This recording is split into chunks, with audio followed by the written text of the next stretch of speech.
తల్లిని తండ్రిని మనం ఎందుకు ప్రథమంగా గౌరవించాలి అంటే, వారు ఇంకేం చేయక్కల్లా, మానవ జన్మనిచ్చారు, అదొక్కటి చాలు. లేకపోతే భూమి మీద పడేవాళ్ళమే కాదు మనం, అది చాలు, ఇంకేం అక్కల్లా.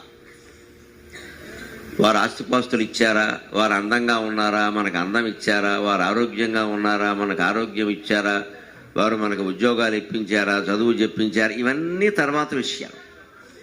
అసలు మానవ జన్మ రావడం అనేది మనకు ఆ తల్లి వల్ల ఆ తండ్రి వల్ల మాత్రమే జరిగింది. కాబట్టి వారిద్దరికీ జీవితాంతం మనం కృతజ్ఞులమే ఉండవలసిందే.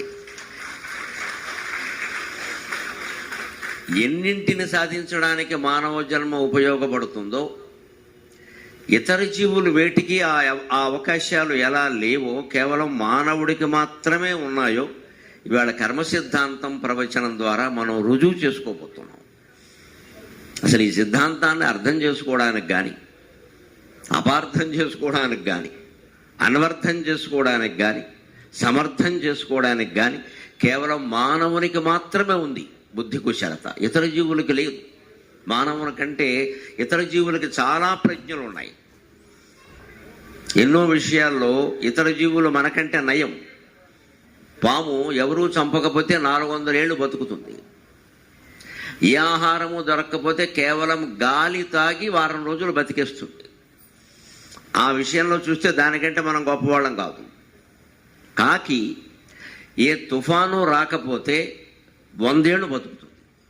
తుఫానుకే చనిపోతుంది కాకి. ఎవరు బాణాలు వేసి కాకిని చంపే దుర్మార్గులు ఇంకా పుట్టలేదు. ఇతర పక్షులను చంపుతారు కానీ కాకి మాంసం తినేవాళ్ళు ఇంకా లేరు. అందుకని దాన్ని ఎవరూ చంపరు. కానీ తుఫాను వస్తే మాత్రం కొన్ని 100 కాకులు చనిపోతాయి. అది ఒట్టివానకు తట్టుకుంటే గాలివానకు తట్టుకోలేవు. అందుకే 1000 గొడ్లను తిన్న రాబందు ఒక గాలివానకి ఖతం అయిపోయిందంట. మంచిది, ఎవరూ చంపకపోతే కాకి చిరకాలం బతుకుతుంది. ఆ విషయంలో కాకి కంటే మనం తక్కువే. కొన్ని మైళ్ళ దూరం నుంచే వాసనని గ్రహిస్తుంది కుక్క. మనం పక్కన ఉన్నవాడిని కూడా మనం చూడలేము. వాడి హృదయంలో ఏముందో మనకి తెలియదు. వాడు పైకి శుభ్రంగా సుగంధం జల్లేస్తే స్నానం కూడా చేసేసాడని అనుకుంటాడు. వాడు వారం రోజులు అయింది స్నానం చేసి, శుభ్రంగా జల్లేసాడు ముగ్గు. మున్సిపాలిటీలో ముగ్గు జల్లేస్తారు చూడండి. ఎవరన్నా నాయకులు వస్తే ఏమీ శుభ్రం చేయరు, శుభ్రంగా ముగ్గు జల్లేస్తారు. అంతే, అయిపోయింది, గొడవ లేదు, అంతా బాగానే కనపడింది. అది అప్పుడు కొట్టుకెళ్ళిపోతారు. ఆ పుడక జల్లేని తర్వాత చూద్దామంటారు. అలాగే మన దగ్గర కూడా కొంతమంది పాపం స్నానం చేయకపోయినా ముందు ముగ్గు జల్లేస్తారు ఒంటి మీద. ఓ సెంటు జల్లేస్తే బాగానే ఉన్నాడు అనుకుంటాం, మనకేం తెలుసు. కానీ కుక్క కనిపెట్టేస్తుంది. మరి ఆ విషయంలో కుక్క నయం. ఇంకా ఆశ్చర్యం, మనం ఒక చేపను చూస్తాం నీటిలో, అది మన కంటికి ఎక్కడ కనపడిందో అక్కడ ఉండదండి, అక్కడ లేదు, అంతకంటే ముందు ఉంది అది. కానీ అక్కడ ఉన్నట్టు మనకు కనపడుతుంది. మన సరిగ్గా కనపడిన చోటే మనం ఏదైనా సూక్ష్మ బుద్ధి ఉపయోగించి వేలు పెట్టినా మనకి దొరకదు. పారిపోవడం కాదు, అసలు అక్కడ లేదు.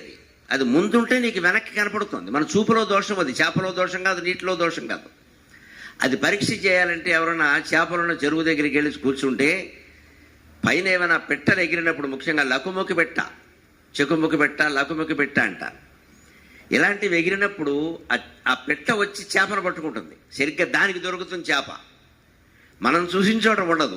అది ఎక్కడ పట్టుకుందో చూస్తే మనం చూసిన ప్రదేశానికి కనీసం 1 అడుగు దూరంలో ఉంటుంది. అది అంటే అంత సూక్ష్మంగా లకుముకి పెట్ట గమనించగలిగింది. మనకు అజ్ఞానం లేదు. ఇతర జీవులకు ఉన్నటువంటి ఎన్నో భౌతికమైన సౌకర్యాలు, ప్రజ్ఞలు మనకి లేవు. కానీ మనకున్న గొప్ప ప్రజ్ఞ ఆత్మజ్ఞానం, ఈశ్వర జ్ఞానం, తానెవరో గ్రహించగలగడం. ఈ ప్రజ్ఞ కేవలం మానవుడికి మాత్రమే ఉంది, మరెవరికీ లేదు జీవుడికి. ఎంత పెద్ద జీవైనా, ఏనుగైనా, కొండచీలువైనా, సింహమైనా, పులైనా తానెవరో తెలుసుకునే అవకాశం లేదు. తాను ఈ శరీరం అని మాత్రమే అనుకుంటుంది. మనం కూడా ఈ శరీరమే మనము అనుకుంటున్నామంటే జంతువుకి మనకి తేడా ఏంది? మనకి భగవంతుడు ఎంత గొప్ప ప్రజ్ఞ ఇచ్చాడు అంటే, నువ్వు ఈ శరీరం కాదయ్యా, నువ్వు ఈ మనస్సు కాదు, నువ్వు ఈ బుద్ధి కాదు, నువ్వు ఈ ఇంద్రియాలు కాదు. ఆ లోపల నేను నేను నేను అని ఏది స్ఫురిస్తుందో కాస్త ఆలోచించు అని ఆలోచించే అవకాశాన్ని భగవంతుడు మనిషికి మాత్రమే ఇచ్చాడు. అందువల్ల మానవ జన్మ చాలా గొప్పది. మరి అటువంటి మానవ జన్మ మనం ఎత్తడానికి కారణం తల్లిదండ్రులే కదా. అందుకని నేను మా అమ్మను ప్రార్థిస్తూ, ఏ జన్మంబున నెట్టి పువ్వులను నిన్నే రీతి పూజించితేను, ఏ జన్మలో ఏ పువ్వులతో నిన్నే ఎలా పూజించానో నాకేం తెలియదమ్మా. ఈ జన్మంబున నీదునంకమున నేనిన్నేండ్లు పారాడితిన్, ఈ జన్మలో ఇన్నేళ్లు నీ ఒళ్ళో పడుకుని ఆనందించగలిగానమ్మా. ఇప్పటికీ నువ్వు నన్ను విడిచిపెట్టిపోయినా నీ ఒళ్ళో ఉంటున్నట్టే ఉంది. ఓజస్సారమకా కవిత్వధిషణా యోగ ప్రభావాన నీ తేజం నిలబెట్టు శక్తి నిడుచున్ దీవింపుమా తల్లిరో. అందరికీ ఇచ్చినటువంటి మామూలు మానవ జన్మే కాకుండా ఎంతోమంది మానవుల్ని ఆధ్యాత్మిక ప్రవచనం ద్వారా తరింపజేసేటువంటి జన్మనిచ్చావమ్మా, నీకు నమస్కారం అంటారు. ఇక్కడికి వస్తానని తెలిసి, వస్తున్నానని తెలిసి కొన్ని వేల హృదయాలు పులకించిపోయి అంటే ఈ జీవుడు జన్మ ధన్యమైంది అనడానికి ఇంతకంటే ఉదాహరణ ఏం అక్కర్లేదు, వేరే ఉదాహరణ అక్కర్లేదు. అందుకనే మా అమ్మకి మా నాన్నగారికి నమస్కారం చేస్తూ మనం రంగప్రవేశం చేస్తున్నాం. కర్మ సిద్ధాంతం బహుశా ప్రపంచం మొత్తం మీద ఇంతగా అపార్థానికి గురైన సిద్ధాంతం మరొకటి లేదు. దీని విషయంలో అసలర్థం కంటే మనకు అపార్థాలే ఎక్కువ.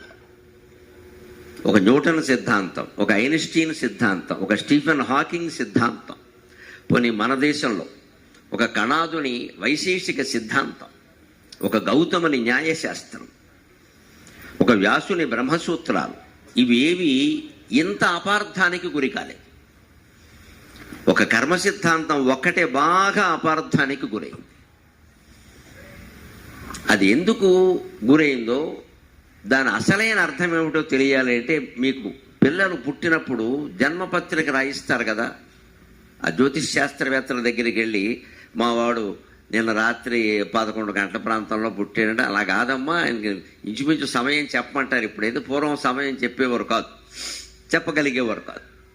వీళ్ళే ఆ సమయాన్ని ఊహించి దాన్ని బట్టి జాతక చక్రం లెక్క కట్టేవారు. ఆ జాతక చక్రం జన్మపత్రిక రాయడానికి ముందు జ్యోతిష్ శాస్త్రవేత్తలు ఒక శ్లోకం రాస్తారు. దాంట్లో జాతకం చెప్పడంలో ఉండే ఉద్దేశం అది ఉంటుంది ఖచ్చితంగా. జననీ జన్మ సౌఖ్యానాం వర్ధనీ కుల సంపదాం పదవీ పూర్వ పుణ్యానాం లిఖ్యతే జన్మపత్రిక అని శ్లోకం ఉంటుంది. అది జ్యోతిష్ శాస్త్రం యొక్క ప్రధాన ప్రయోజనం. అది అందులోనే చెప్పారు దాన్ని. అబ్బాయి నువ్వు ఈ జన్మపత్రిక రాయడం ఎందుకు? లిఖ్యతే జన్మపత్రిక, జన్మపత్రిక రాస్తున్నావు ఒక శిశువుకి, ఆడో మగో ఎవరైనా కానీ. ఎందుకు రాస్తున్నావు? ఈ పత్రిక, ఈ జాతక చక్రం, పత్రిక అంటే ఈ జాతక చక్రం, ఈ నవగ్రహ కూటమి, ఈ విశేషాలన్నీ ఇవన్నీ దేనికంటే జనని జన్మ సౌఖ్యానం, మనం ఈ జన్మలో అనుభవించవలసినటువంటి అపూర్వమైన సౌఖ్యాలకి అది జనని తల్లి. ఈ పత్రిక అంటే అది మనకి తెలియజేస్తుంది. ఎప్పుడు ఈ జన్మలో మనం ఈ జన్మలో పడిన కష్టానికంటే అపూర్వమైన సౌఖ్యమో భోగమో మనకి లభించింది అనుకోండి, అప్పుడు ఖచ్చితంగా అది పూర్వజన్మ పుణ్యం, అనుమానం ఎలా. అంత కష్టపడలేదు మనం, మనకు తెలుసు. ఎవరో మనకి మీద అభిమానం ఉన్నవాళ్ళు అనొచ్చు బాగా కష్టపడ్డాడు, బాగా కష్టపడ్డాడు, కానీ మనకు తెలుసు. అయినా సరే మనకు ఒక భోగం పట్టేసింది. అంటే జనని జన్మ సౌఖ్యానం, జన్మాంతరమైన కర్మ అక్కడ పనిచేసింది. పనిచేసి మన కృషి పనిచేసింది. దీనికంటే ఎక్కువ అది పనిచేసింది. అందుకని మనకి 50 మార్కులు రావాల్సిన చోట 90 మార్కులు వచ్చేసాయి. ఎందుకు వచ్చాయంటే దాని కారణాలు వేరే. మనకు మొత్తం మీద చాలా గొప్ప స్థానం వచ్చేసింది లోకంలో, ఏదో మంచి ఉద్యోగం వచ్చేసింది, హోదా వచ్చేసింది, పదవి వచ్చేసింది. కొంతమందికి ఏమీ కష్టపడకుండానే వచ్చేస్తాయి. ఎందుకు వస్తాయంటే అదే అదృష్టం అంటారు. అదృష్టం అంటే అంత విపరీతార్థాలు చెప్పగల. కనబడనది దృష్టం అంటే కనబడింది, అదృష్టం అంటే కనబడనది, అంతకంటే ఏం లేవు. కానీ అదృష్టం అనేదాన్ని మనం అనుకూలమైన అర్థంలో, దురదృష్టం అనేదాన్ని వ్యతిరేకమైన అర్థంలో వాడుతున్నాము. నిజానికి అదృష్టం అంటే కనపడలేదు, మంచి కావచ్చు, చెడ్డ కావచ్చు, ఏదైనా కావచ్చు. అది మనకి స్పష్టంగా. అలాగే పాపం విషయంలో కూడా అంత పాపం మనం చెయ్యలేదు. ఏది కర్మ జరిగిందో అంత తప్పు మనం చెయ్యలా, కానీ మనకు వచ్చి పడింది దుఃఖం, అంత దుఃఖం. అప్పుడు కూడా జన్మాంతరమైంది ఏదో పాపం అక్కడ పనిచేసింది. అది ఆలోచించవచ్చు, తప్పు లేదు. అందుకే జనని జన్మ సౌఖ్యానం మరి ఇక్కడ సౌఖ్యానాం అన్నాడు, జన్మ దుఃఖానాం అని ఎందుకనలేదు అంటే ఒక మర్యాద. ఎప్పుడు వేదంలో 2 మాటలు ఉంటాయి, సత్యం ఋతం. సత్యం బ్రోయాత్ ఋతం బ్రోయాత్. సత్యం చెప్పు, ఋతముగా చెప్పు అంటారు. సత్యం అంటే ఉన్నది ఉన్నట్టు చెప్పడం, ఋతం అంటే అది ఎదుటివాడు కాస్త మరీ గాయపడకుండా సంతోషించేలా చెప్పడం, ఋతం అది. అంచేత మన లోకంలో ఎవరితో మాట్లాడినా ఏం చేసినా సత్యము కంటే కూడా ఋతం మీద దృష్టి పెట్టాలి. ముఖ్యంగా సంసారాల్లో ఉంటున్న వాళ్ళందరం భార్యాభర్తలు మాట్లాడుకున్నా, పిల్లలతో మాట్లాడుకున్నా సత్యం కంటే ఈ ఋతం చాలా ముఖ్యం. అలాగని అబద్ధాలు చెప్పమని కాదు. అక్కడ సంసారం నిలబడాలంటే ఎప్పుడు సత్యభాషణం కంటే సరస భాషణం చాలా ముఖ్యం. వాళ్ళు ఏ మాట మాట్లాడితే ఆనందిస్తారో అది చెప్పేస్తే అయిపోయాయి. ఒక ఏడాది తర్వాత మనం పెద్ద సోఫా కొనుక్కుందామే అంటుంది భార్య, తప్పకుండాను అండమే, అయిపోయాయి. ఏడాది తర్వాత మనం చూసుకుందాం రాజెవరో మంత్రి ఎవరో. ఈ గొడవ పెట్టుకుని చికాకున్న పెద్ద మనిషి ఏమంటాడా, ఇప్పుడు నీకు అదొకటే తక్కువైంది ఎక్కడ. ఈ ఏడాది నరకం కదా, ఎందుకు వచ్చిన మాట. ఏడాది తర్వాత నువ్వు ఉంటావో ఆవిడ ఉంటాడో, ఎవరు ఎందుకు వచ్చిన గొడవ ఇది. అప్పుడు రాజెవరో మంత్రి ఎవరో, వదిలేరాదా. తప్పకుండా 1 2 అయిపోయి. నువ్వు అబద్ధం ఆడావని నేను ఎవరు అరెస్ట్ చేసి లోపల పెట్టరు. పెద్ద పెద్ద అబద్ధాలకే పెట్టట్లేదు, ఎవరు పెడతారు. ఆ భయం అక్కర్లేదు. శాస్త్రం కూడా తప్పని చెప్పలా. సంసారంలో ఎప్పుడు సరస భాషణం. వాళ్ళు సంతోషించేది, ఏదో అడిగారు, వాళ్ళు సరదా పుట్టింది అని తర్వాత చూసుకుందాం. కొనగలమేమో, నిజంగానే అంత ఐశ్వర్యం మనకు వస్తుందేమో. ఎప్పటికే వాళ్ళు అప్పుల్లో ఉన్నాం, నీకు అన్ని పనికి పనుల కొరకులు మీ నాన్న ఇచ్చాడు. వాళ్ళ నాన్న కూడా ఎందుకంటే మధ్యలో ఆయన ఇక్కడ లేడు, పైగా పైలోకంలో ఉన్నాడేమో, ఆయన దించుతాడు ఇప్పుడు అర్జెంటుగా. నీకు సత్యం చెప్పడం అలవాటు అయితే మంచిదే మిత్రమా. ఇంత కొండ బద్దలు కొడితే సంసారం బద్దలైపోతుంది. ఎందుకు అంత బద్దలు కొట్టడం, మామూలుగా చెప్పరాదా, సంతోషిస్తారు. తర్వాత బహుశా ఒక 6 నెలలు అయ్యేసరికి ఏం కొంటాం సోఫా అని వాళ్ళే అంటారు, నమశివాయ, అయిపోయింది కదా. ఇప్పుడు ఎందుకది. ఇదే సత్యము ఋతము. సత్యమే, నువ్వు చెప్పేది సత్యమే. దాన్ని కాస్త ఎదుటివాడు మరీ గాయపడకుండా సంతోషించేలా చెప్పు. అందుకే ఈ జన్మపత్రికలో ఏం చేస్తారంటే సత్యం కంటే ఎక్కువ ఋతం చెప్తారు. నిజానికి సౌఖ్యాలు దుఃఖాలు అన్నీ కూడా ఈ జన్మలో కారణం కనపడకుండా వస్తున్నాయి. పెద్ద సౌఖ్యాలు పెద్ద దుఃఖాలు మనకు వస్తున్నాయంటే ఈ జన్మలో దానికి మనకి సరైన కారణం కనపడడం లేదు అంటే ఖచ్చితంగా పూర్వజన్మదే. కానీ పత్రిక మీద ఏం రాస్తున్నారు, జనని జన్మ సౌఖ్యానాం అన్నారు, జనని జన్మ దుఃఖానాం అనలేదు. మనం బాధపడడం ఇష్టం లేక. శుభవా అనే ఆడపిల్ల మగపిల్లాడు పుట్టి పత్రిక రాయించుకొస్తే వీడు పరమ దుఃఖాలన్నీ అనుభవిస్తాడంటే ఇంకెవడైనా వస్తాడా, ఈ ఇంటికి ఎవడు రాడు. ఇంకా ఆయన శనిగొట్టు మాకు అన్నీ ఎలా రాస్తాడంటే ఖాతాలన్నీ పోతాయి. అందుకని సౌఖ్యం అన్నారు. దుఃఖం కూడా వెనకాల పెట్టుకోవాలి, నువ్వు అర్థం చేసుకోవాలి విషయాన్ని, అది ఉంటుంది అందులో. జనని జన్మ సౌఖ్యానాం, అంతేకాదు వర్ధని కుల సంపదాం. కులం అంటే ఇక్కడ క్యాస్ట్ కాదు, కుటుంబం అని అర్థం. పూర్వకాల భాషలో, సంస్కృత భాషలో, పురాణాల్లో, వేదశాస్త్రాల్లో ఎక్కడ కులం అనే మాట వచ్చినా ఫ్యామిలీ అని అర్థం, లేదా వంశం అని అర్థం. రఘుకులనాథ అంటారు. ఆ రఘువంశం క్యాస్ట్ కాదు, అది వంశం. It's a dynasty. ఒక వంశం అని కుటుంబం అనే అర్థం. గురుకులం అంటారు అంటే గురువుగారి ఇల్లు.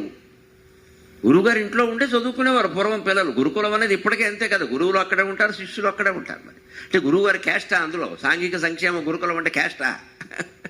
అన్ని క్యాస్ట్ వాళ్ళు ఉంటారు అక్కడ. అది కాదు, గురువుగారి ఇల్లు, కుటుంబం, వంశం. అలాగే వర్ధని కుల సంపదాం, నీ వంశానికి నీ కుటుంబానికి కూడా సంపదల్ని వృద్ధి చేస్తుంది ఈ జన్మపత్రిక. అది ఎలా వృద్ధి చేస్తుందండి? ఒట్టి కాగితం చేస్తుంది. ప్రతి సంవత్సరం ఉగాది నాడు మనం జాతకం చూసుకుని ఏ గ్రహాలు ఎక్కడ ఉన్నాయో, ఆదాయం ఎంతో వ్యయం ఎంతో పండితుల దగ్గర తెలుసుకుని దాని ప్రకారం మన ప్రణాళిక వేసుకుంటే ఖచ్చితంగా మనకు సంపదలన్నీ వృద్ధి చెందుతాయి, అనుమానం ఏమీ లేదు. మనం చేసే పిచ్చి పని ఏమిటంటే కంగారు ఆపుకోలేక ఏడాదికి వచ్చారు కాదు, ప్రతి నెల చూస్తాడు. వీడికి నెల తప్పేయడం ఖాయం, మొగాడికి కూడా. నెల ఎవడు చూడమన్నా నేను? ఏమైపోతాయి నెల ఎక్కడ? అమావాస్య పూర్ణిమ తప్ప. పోనీ నెల అంటే 30 రోజులు, పర్వాలేదు, కొంచెం ప్రణాళిక వేసుకుందుకు అవకాశం ఉంది. ఇంకా పిచ్చి ముదిరిపోయింది మధ్యన. వారానికి ఒకసారి చూసేస్తారు వారఫలాలు. 1 to 7, 9 to 16. దేనికి ఇవన్నీ? అందులో మీరు ఎప్పుడైనా చూడండి, ఆ వారఫలాలు చూస్తే మీకు ఒకటే అనుకూలమైన వార్త వింటారు. వారం రోజుల్లో అనుకూలమైన వార్త ఒకటైనా ఉండదండి. ఏంటంటే జాతకం చెప్పడం నా తలకాయ. ఎవడని చెప్తాడు దాన్ని. ఇష్టదైవాన్ని స్మరించాడు, అది ఏం చెప్పేది మనం స్మరించబేట ఆ విషయం. ఆర్థిక విషయాల్లో జాగ్రత్తగా ఉండండి, జీవితాంతం ఉండాల్సిందే. ఈ వారం ఒక్కటే ఉంటే సరిపోయిందా? అలాంటివే ఉంటాయి ఖచ్చితంగా. ఈ తేదీ నీకు జరుగుతుందని ఎవరూ చెప్పరు, వారికి ఆ ధైర్యం లేదు. శాస్త్రమే చెప్పదు అలాగా. వారిని తప్పు పట్టను నేను, వారు తప్పు కాదు, శాస్త్రమే అలా చెప్పదు. ఇక ఏ రోజు ఏం జరుగుతుందో గీతల కొట్టి ఎక్కడ రాసి ఉండదు, అది మన అజ్ఞానం, అపార్థం అంటే అదే. 10% ఉండే పూర్వజన్మ కర్మని కర్మ సిద్ధాంతానికి 90% ఈ జన్మ కర్మ ఉందిరా అని చెప్తుంటే వినకుండా మొత్తం కర్మ అంతా పూర్వజన్మ కర్మే, నమ శివాయ. మొత్తం ఇండియా అంతా మూర్ఖజాతి అయిపోయింది. కర్మ అనగానే పూర్వజన్మ కర్మ కాదండి, అలా ఎక్కడ చెప్పలా. ఇవాళ మనం చూస్తాం, మీకు సప్రమాణంగా భగవద్గీత ప్రమాణంగా, యోగ వాసిష్టం ప్రమాణంగా, భర్తృహరి సుభాషితాల ప్రమాణంగా, వేదశాస్త్రాల ప్రమాణంగా నిరూపిస్తా. కర్మ సిద్ధాంతంలో చెప్పింది ఈ జన్మ కర్మ గురించి, పూర్వజన్మ కర్మ గురించి కాదు. This is the fundamental point. ఇది అర్థం కాకపోతే ఏది అర్థం కాదు. నువ్వు పని చేయి ఫలితం వస్తుందని చెబుతున్నారు ఇక్కడ. న్యూటన్ సిద్ధాంతం ఎంత కరెక్టో కర్మ సిద్ధాంతం అంతే కరెక్ట్, పక్కా, తిరుగులేదు. ఇంకా న్యూటన్ సిద్ధాంతం లాంటిది. For every reaction there is an equal and immediate reaction, Newton's third law. ప్రతి చర్యకి ఖచ్చితంగా ప్రతిచర్య ఉంటుంది. తెలుగు భాష ఎంత గొప్ప. ప్రతిచర్యకి ప్రతిచర్య ఉంటుంది. ప్రతిచర్య అంటే ఎవ్రీ రియాక్షన్, మళ్ళీ ప్రతిచర్య అంటే రియాక్షన్. ప్రతిచర్యకి ప్రతిచర్య ఉంటుంది. అది ఎంత వెంటనే ఉంటుంది అంటే ఈ పని నువ్వు ఎలా చేసావో దాన్ని బట్టి ఉంటుంది. ఎంత శక్తివంతంగా ఉంటుందంటే ఈ పని నువ్వు ఎలా చేసావో దాన్ని బట్టి ఉంటుంది. అంటే మరి ప్రస్తుత కర్మ గురించా పూర్వజన్మ కర్మ గురించా? న్యూటన్ భౌతిక శాస్త్ర సిద్ధాంతం ఈ జన్మ గురించి ఈ కర్మ గురించి మాట్లాడుతుంటే మన కర్మ సిద్ధాంతం దగ్గరికి వచ్చి పూర్వజన్మ కర్మ అంటారు ఏమిటండి? అసలు మనకి పెద్ద జబ్బు ఏమిటంటే కనపడే విషయాల కంటే మనకి తెలియని విషయాలు మాట్లాడడమే మనకి చాలా బాగుంటుంది.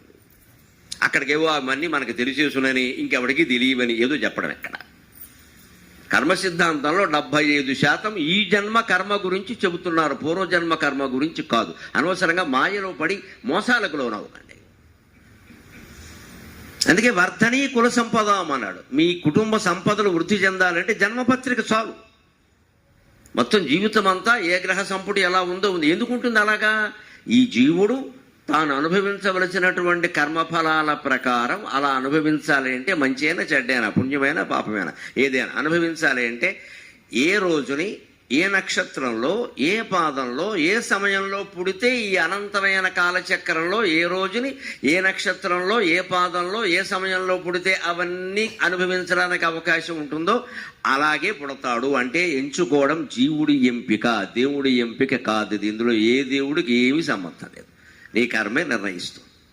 నువ్వే ఎంచుకుని పుడుతున్నావు అలాగే. నీ తల్లిదండ్రులు కూడా నిర్ణయించట. అందుకే చాలా తల్లిదండ్రులు భౌతికంగా, మానసికంగా, తాత్వికంగా ఎంత ప్రయత్నం చేసినా పిల్లలు కలగడం లేదండి. చాలామంది ఇబ్బంది పడుతున్నారు. చెట్ల చుట్టూ తిరుగుతున్నారు, పుట్ల చుట్టూ తిరుగుతున్నారు. ఎందుకంటే తల్లిదండ్రుల సంకల్పం వల్ల పిల్లలు కలగరమ్మా, ఆ పుట్టే జీవుడి సంకల్పం వల్ల కలుగుతారు. వాడికి మన కడుపును పుట్టాలనే సంకల్పం లేనప్పుడు మనం ఎంత ప్రయత్నం చేసినా కుదిరేది కాదు.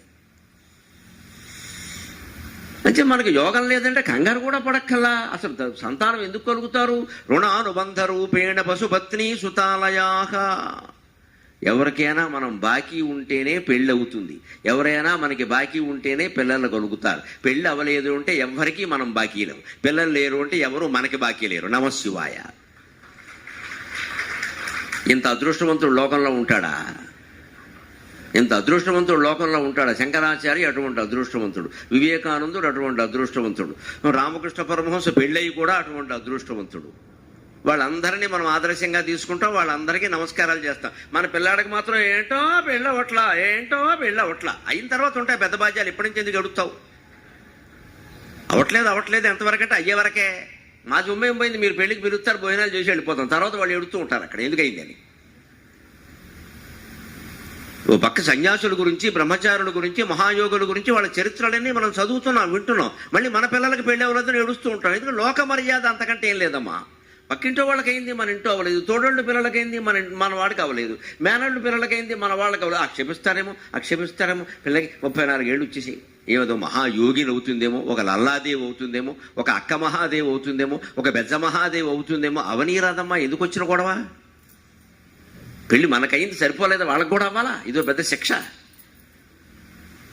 ఈ ఆలోచనల నుంచే బయటపడాలండి. పిల్లలు కలగలేదు అంటే మనకెవరూ బాకీ లేరు. పెళ్లి కూడా కాలేదు అంటే మనము ఎవరికి బాకీలేం, తీసేయి, హాయిగా ఈ జన్మతో వదిలిపోయింది ఈ బంధం, శుభ్రంగా జపం చేసుకుంటూ కూర్చుంటే వెళ్ళిపోతాం, ఎక్కడికైనా వెళ్ళిపోతాం. ఏక్ నిరంజన్ అంటారు వేదాంతంలో, ఏక్ నిరంజన్ దో సుఖీ తీన్ చట్ చట్ పాంచ్ పట్ అన్నారు, అంతే లెక్క. ఏక్ నిరంజన్ ఒక్కడే ఉంటే నిర్లేప నిర్మల నిత్య నిరాకార నిరాకుల నిర్గుణ నిష్కళ శాంత నిష్కామ నిరుపప్లవ నిర్వికల్ప నిరాబాధ నిత్యముక్త, ఇవన్నీ ఏమిటండి అమ్మవారి నామాలు. ఏకాంతమే, అందులో శివుడు ఉండడు, అమ్మవారే ఉంటుంది. ఏకాంతంగా ఉన్నప్పుడే హాయిగా ఉంటావు. ఎవడో పక్కన ఉన్నాయంటే ఎదవకూడవా, ఏదో ఒకటి రాగద్వేషాలు, అశమ్మ పోషమ్మ ఆత్మస్థుతి పరనంద లేనిపోని ఇగో. మనం ఒక్కడే ఉన్నప్పుడు ఇగో ఎక్కడది, తలిపేసి కూర్చున్నాం ఎక్కడ. ఆ ఏకాంతమంతో సుఖం ఇంకోటి లేదు. ఏక్ నిరంజన్ దో సుఖీ, పోనీ ఏదో కష్టాలు సుఖాలు పంచుకోవడానికి ఒకళ్ళు ఉంటే అదో కాలక్షేపం, అంతవరకు పర్వాలా. దీని గడబెట్ చార్ చెడచెట్ పంచి పట్టు అన్నారు, అంతే లెక్క. వ్యాపారాలు చేసేవాళ్ళు ముఖ్యంగా దృష్టిలో పెట్టుకోవాలి. ఒక్కడే పెట్టుకుంటే వ్యాపారం గొడవలేదు, మునిగినా తేలినే వాడే. రెండో వాడిని చేర్చుకున్నాడు. నన్ను అడిగితే బావమరదిని చేసుకోవడం మంచిది తమ్ముడి కంటే. తమ్ముడి కంటే బావమరదిని చేసుకోవడం మంచిది. ఎందుకంటే మధ్యలో ఒక రాయిబారు, సాంస్కృతిక రాయిబారు ఉంది ఇక్కడ, భార్య. ఆయనకి మనకి మధ్యలో, ఆవిడకి అక్క, మనకి భార్య. ఏదైనా తేడా వస్తే ఒరే మీ బావ సంగతి నీకు తెలుసురా, ఇప్పటికే ఆస్తి అంతా తగలేశారు నాయన, కాస్త వదిలేరా, ఈ లాభం ఆయనకు వదిలేరా. ఆడపిల్ల కూడా పెళ్లికి ఎదిగింది పాపం, ఆ తమ్ముడు జారిపడతాడు. పోన్లే అక్క నేను వదిలేస్తానని తమ్ముడు లోపయ్య గారికి ఏం చెప్తే మరదలకి చెప్పుకి ఈ విషయం అంటాడు. వాడు భయం వాడిది. రావాల్సిన లాభం నేను వదిలేశాననే విషయం మీ మరదలకి చెప్పకంటాడు. గొడవలేదు, ఎందుకు వచ్చింది, అక్క మీద ఆయనకి ప్రేమను తోడబుట్టు. ఒక్కోసారి అవసరమైతే భర్తకే చెబుతుంది, మా తమ్ముడు చాలా ఇబ్బందులు పడుతున్నాయండి, వాడికి ఏమి ఉద్యోగం కూడా లేదు పాపం, ఏం మనకి అంతా బాగున్నాం కదా, ఈ సంవత్సరం లాభం వాడికి వదిలేయకూడదా అంటే ఈయన వదిలేస్తాడు. లేదా ఇంట్లో అన్నం బెటర్ కదా, ఏదో ఒకటి ఉంటుంది అక్కడ. అంటే ఒకడే చేసుకుంటే మంచిది. ఇద్దరు అంటే తప్పనిసరి బాగా నమ్మదగిన వ్యక్తి, స్నేహితుల్లోనే బాగా నమ్మదగిన వ్యక్తి, లేదా బావమరదు మంచివాడైతే తమ్ముడు, పర్వాలేదు ఇబ్బందుల. ఇంకా ముగ్గురు పోతే గడబడ, నలుగురు అయితే చెట పంచి పటపట అన్నాడు. ఇంకా ఎందుకంటే అక్కడ వాళ్ళు ఒక్కడు కాదండి, వాళ్ళ భార్యలు, వాళ్ళ భర్తలు. ఒకళ్ళు ఆడవాళ్లే వ్యాపారాల్లో ఉంటే వాళ్ళ భర్త, ఈవిడేదో అమాయకంగా ధర్మంగా ఉన్న ఆయన ఊరు కూడా ఇక్కడ నేను ఇక్కడ తగలబెట్టేస్తున్నాను మొత్తం అంతా దేనికి నీకు ఈ వ్యాపారం అంటాడు. ఆయన దగ్గరుకుంటాడు. అప్పుడు భర్తను నచ్చి చెప్పుకోవాలి. అంటే వాళ్ళ భర్తలు, భార్యలు, వాళ్ళ పిల్లలు మొత్తం 25 మంది తయారయ్యారు. ఇక్కడ ఇది ఎక్కడవుతుంది వ్యాపారం ఇది? ఎవడో ఒకడు అవునంటే ఇంకోటి కాదంటాడు. అది వీలైనంత తక్కువ మందితో మనం లోకంలో వ్యవహారాలు నడుపుకుంటే సుఖంగా బయటపడగలుగుతాం జీవితం నుంచి. అంచేతన వర్ధని కుల సంపద. మన కుల సంపదలు, కుటుంబ సంపదలు నిజంగా వృద్ధి చెందాలంటే ఓ ప్రణాళిక వేసుకోవాలి. ఆ ఏడాదికోసారి వేసుకుని ఇగో ఈ నెలలో మనకి కొంచెం ఆర్థికమైన కష్టాలు వస్తాయంటున్నారు. ఆదాయం 3 ఉంది, వ్యయం ఏమో 8 ఉంది. మరి అప్పుడు చూసుకోవాలి కదా. అప్పుడు ఏం చేయాలి? ప్రణాళిక అంటే ఆదాయాన్ని మనం పెంచలేమండి, కష్టం అది. ఏం తగ్గించుకోగలం? భార్యాభర్త ఓసారి కూర్చుని కింద సంవత్సరం అనవసరంగా ఎక్కడెక్కడ ఖర్చు పెట్టాం అవి మానేద్దాం, ఈసారి పెళ్ళిళ్ళకి వెళదాం, చేతులు ఊపుకుంటూ వెళదాం, ఏం పట్టుకెళతాం. ఎప్పుడు ఇవాళ పెళ్ళికి వచ్చినవాడు ఏం తేలేదే అని ఎవడో అడగడం, అంత నికృష్టుడు ఎవడు లేడు ఇక్కడ. వచ్చేయడమే, మనకే పెద్ద ఫీలింగ్ దీని గురించి. ఏం పట్టకుండా ఏం అడతాం అని అప్పు చేసి కొని పెట్టుకెళ్ళారు ఇక్కడ. పోనీ అది ఏమైనా చిన్న గిఫ్టా, 2000 3000 అయింది, ఎక్కడి నుంచి తేవాలి డబ్బులు? ఏం పెడితే ఏమైంది? వెళ్తాం, ఫోన్ చేసి వచ్చేస్తాం, అక్షంతలు వేస్తామండి. పెళ్లికి పిలిచిన వాళ్ళు ఎవరైనా సరే వాళ్లే కోట్లు ఖర్చు పెడుతున్నారు. వాళ్ళు మనం ఇచ్చే బహుమతుల కోసం అక్కడ ఎవడో ఎదురు చూసేవాళ్ళు లేడమ్మా. పెద్దవాళ్ళు వచ్చి ఆశీర్వదిస్తే చాలు అనుకుంటారు. చాలు కదా, అక్షంతలు వేస్తే అయిపోయాయి. అలా తప్పించుకోవచ్చు. లేదు అంత ఇబ్బందులు, వెళ్ళడమే మానేస్తాము, ఆటో ఛార్జీ కూడా కలిసి వచ్చింది. ఇదే ప్రణాళిక. ఇద్దరు అనుకుంటే అయిపోతుంది అది. వర్ధని కుల సంపదాం. అందులోనే ఒక పూర్వార్థం, పశ్చిమార్థం ఉంటాయి జాతకాల్లో. మీకు పశ్చిమార్థంలో మీ ప్రయత్నాలు ఫలిస్తాయి. పూర్వార్థంలో కొంచెం ఇబ్బంది అవుతుందని ఇచ్చాడు. పూర్వార్థంలో తక్కువ చేయండి, పశ్చిమార్థంలో ఎక్కువ చేయండి. అక్టోబర్ నెల నుంచి మారుతోంది. సాధారణంగా ఏప్రిల్ నుంచి మొదలు పెడతారు. ఏప్రిల్కి 6 నెలలు అంటే అక్టోబర్ కదా. అక్టోబర్ నుంచి గ్రహస్థితి మారుతుంది 6 నెలలకి. అప్పుడు మీ ప్రయత్నాలు బాగా ఫలిస్తాయి. ఇప్పుడు కూడా చేస్తూనే ఉండు, మానేయక్కర్లేదు, కానీ అప్పుడు తీవ్రంగా చేయి. ఇదే వర్ధని కుల సంపదాం. అప్పుడు జాతకాల ప్రకారం జీవితాలు చాలా బాగుంటాయండి. దాన్ని అనుకూలంగా ఎంతవరకు తీసుకోవాలో అంతవరకు తీసుకోవాలి. దాన్ని అతి చేసేస్తే అలాగా. పదవీ పూర్వ పుణ్యానాం. అనేక రకాల పూర్వజన్మ పుణ్యాలన్నీ మనకి కలిసి రావడానికి జన్మపత్రికే స్థానం.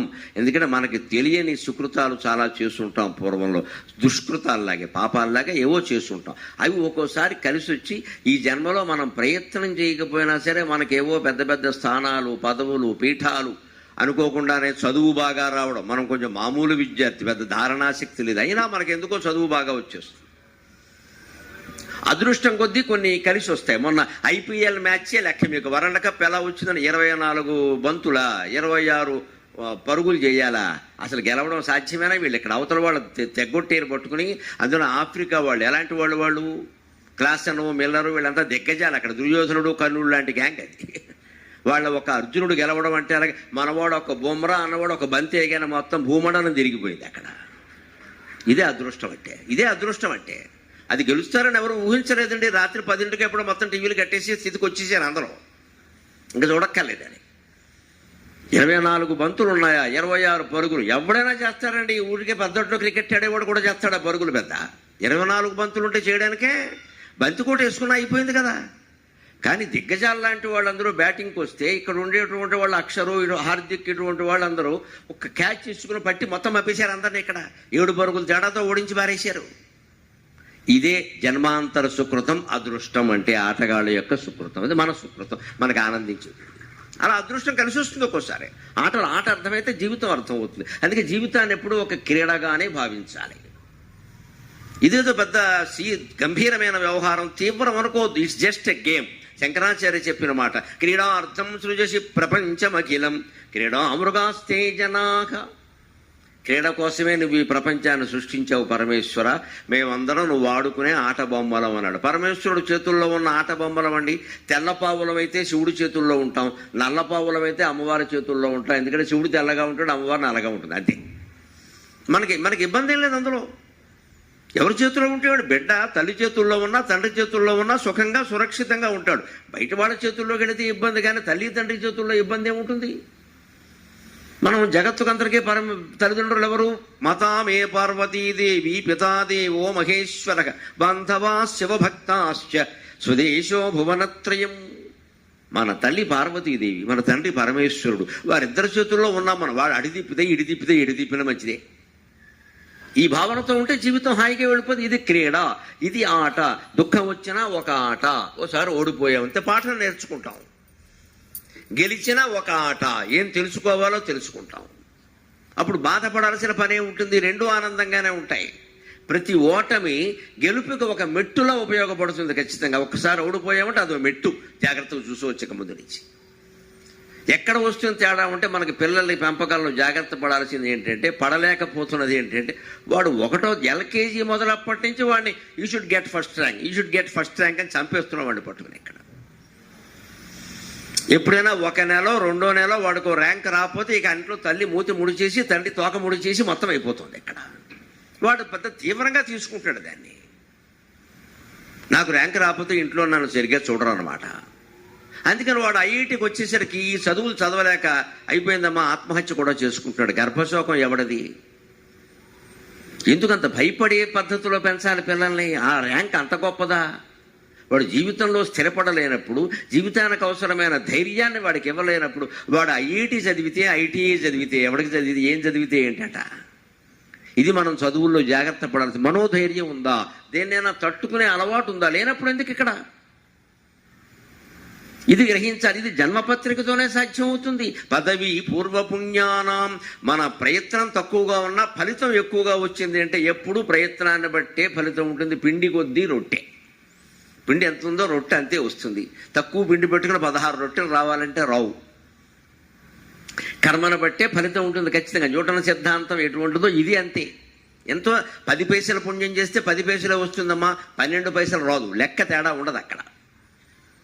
కానీ మనకి 20 పైసల పుణ్యం వచ్చింది అంటే దీనికి పూర్వపుణ్యం ఏదో జోడింపబడింది అన్నమాట. మనం చేసింది పావలా పని అయినా ₹1 పుణ్యం మనకు వచ్చింది అంటే పూర్వపుణ్యం జోడింపబడింది. అందుకని పదవి పూర్వపుణ్యానం. ఆ జోడింపబడ్డానికి వీలుగా ఏ రోజున ఏ నక్షత్రంలో ఏ పాదంలో ఏ సమయంలో పుడితే ఇది జోడింపబడుతుందో అక్కడే పుడతాడు వాడు. ఇప్పుడు జీవుడే నిర్ణయించుకుంటున్నాడు వాడు జన్మను, దేవుడు నిర్ణయించలేదు. దాని మీద మనకే స్వేచ్ఛ ఉంది.